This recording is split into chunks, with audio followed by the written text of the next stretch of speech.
našou zemou splynuli. Ďakujeme vám za vaše slzy, ktoré ste za otcov, bratov, synov ronili, aby sme my, deti, život svoj v miery prežili.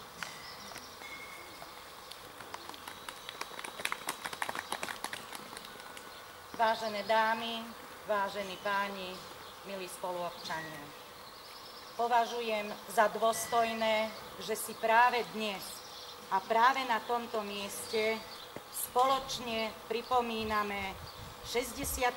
výročie ukončenia druhej svetovej vojny v Európe. Práve toľko rokov uplynulo od chvíle, čo dlho očakávané slovo mier naplnilo radosti srdcia Európanov.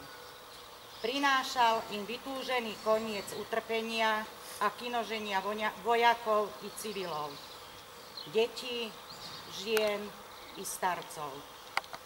Na frontoch i v zázemí správa o mieri prinášala novú nádej na pokojný život po 6 tragických rokoch. Druhá svetová vojna si vybrala veľkú daň na ľudskej civilizácii.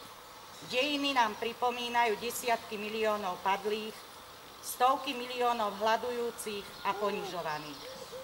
Zničené mestá, dediny, priemyselné centrá i dopravné trasy.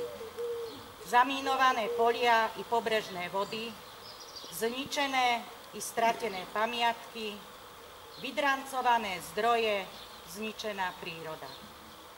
S úctou sa skláňame najmä pred tými, ktorí obetovali svoje životy, aby zastavili fašistické plienenie, zlomili jeho jarmo. Boli to ľudia, ktorí však mali svoje rodiny. Doma po nich ostali vdovy a siroty. Matky a otcovia, ktorí sa nedočkali návratu svojich synov, ktorým vojenský rozkaz a vlastenecký cit prikázali zbrániť vlast a poraziť jej nepriateľa. Ľudia, ktorí mali svoje sny a svoje predstavy, ako žiť slobodný život v mieri. Ich životy vyhasli, aby ho v mieri mohli žiť ich spoluobčania. Aj Slovensko poznačila realita druhej svetovej vojny. Bola tu zložitá existencia totalitného režimu, ktorý dovolil vyviesť svojich občanov do nacistických koncentračných táborov, ktorý sa zúčastnil útoku na Poľsko, vyslal svoje divízie na východný front. Ale bol tu aj občiansky i vojenský pozemný odboj, ktorý vyvrcholil slovenským národným povstaním proti pokusu Wehrmachtu o okupáciu Slovenska. A potom dlhých 8 mesiacov prechodu frontu. Ťažké boje o Duklu, v Dargovskom priesmiku, pri Liptovskom Mikuláši či na brehoch Hrona a po celom území Slovenska skropili krvou túto našu drahú vlast.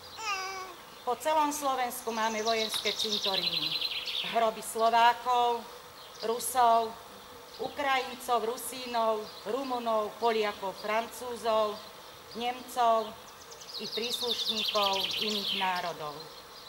Tieto hroby sú pre nás mementom.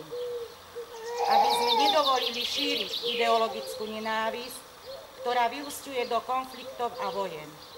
Slovensko si musí a chce pamätať obete, ktoré si vyžiadala druhá svetová vojna. Slováci si musia a chcú pamätať zverstvá, ktoré napáchal fašizmus. 8. máj 1945 nadobro skoncoval šťastný, keď fašizmus vstupoval do európskej politiky. Vojenskou silou spojencov definitívne porazil ideológiu, ktorá sa snažila o ovládnutie sveta, ktorá nehanebne určovala, ten je nadčlovek, ten podradná rasa. I to, kto nemá právo na život. Aj preto sa dnes staviame na odpor každej ideológii, v duchu ktorej sa jej predstavitelia neštítia ubíjať milióny ľudí, robiť na nich zverské pokusy, zabíjať nevinných a ničiť všetko, k čomu pociťujú nenávisť. Druhá svetová vojna sa v máji 1945 v Európe skončila. Na jej následky sme museli prekonávať ešte veľmi dlho. Žiaľ, aj rozdelenie sfér vplyvu medzi víťazné mocnosti zabrzdilo viaceré krajiny v slobodnom, demokratickom rozvoji. Patrili sme medzi ne i my. Mier, sloboda a demokracia. To sú sny a túžby protifašistických bojovníkov, ktoré v krajinách strednej a východnej Európy hľadajú svoju skutočnú tvár. Odvrátenú tvár železnej opony. My sa dnes naše predstavy o slobodnom, demokratickom a mierovom živote snažíme zrealizovať v samostatnom štáte, v suverenej a zvrchovanej Slovenskej republike. Zostávame verní ideálom, ktoré stmelili spojencov proti Hitlerovi a jeho mašinérii. Zotrvávame na ceste slobody ako zvrchovaný a zodpovedný národ. Koniec druhej svetovej vojny, porážka fašizmu a nastolenie stabilných demokratických politických pomerov otvorili cestu k spolupráci a integrácii v Európe. Ešte pred časom rozdelené národy dnes úzko spolupracujú, vytvárajú bezpečnú a prosperujúcu Európu.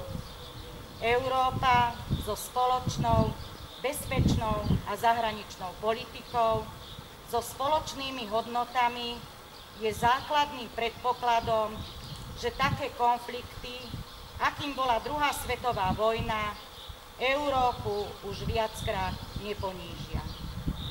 Naša angažovanosť v Európskej únii je jasným svedectvom, ako veľmi nám na hodnotách slobody, politickej a sociálnej stability, medzinárodnej spolupráce a demokracie záleží.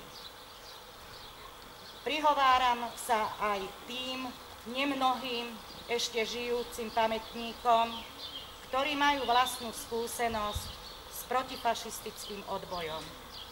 S úctou sa skláňam nad všetkým, čo ste v týchto pohnutých a mimoriadne ťažkých časoch pre Slovensko a mier urobili.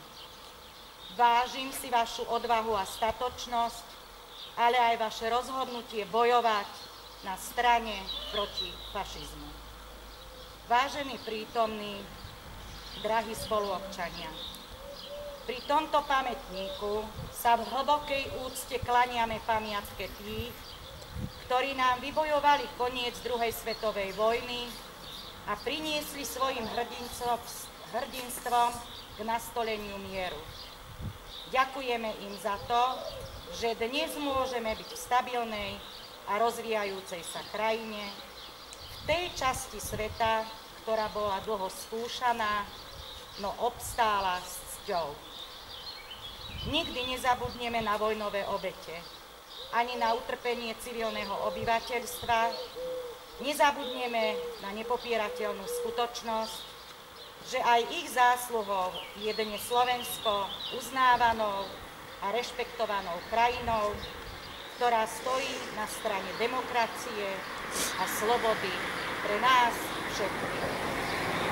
Všetkým patrí uznanie, spomienka a podsta. Česť pamiatke padlým hrdinom za našu slobodu a mier.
vážení prítomní, dovolte, aby som vám poďakovala za to, že ste sa zúčastnili tohto pietného aktu.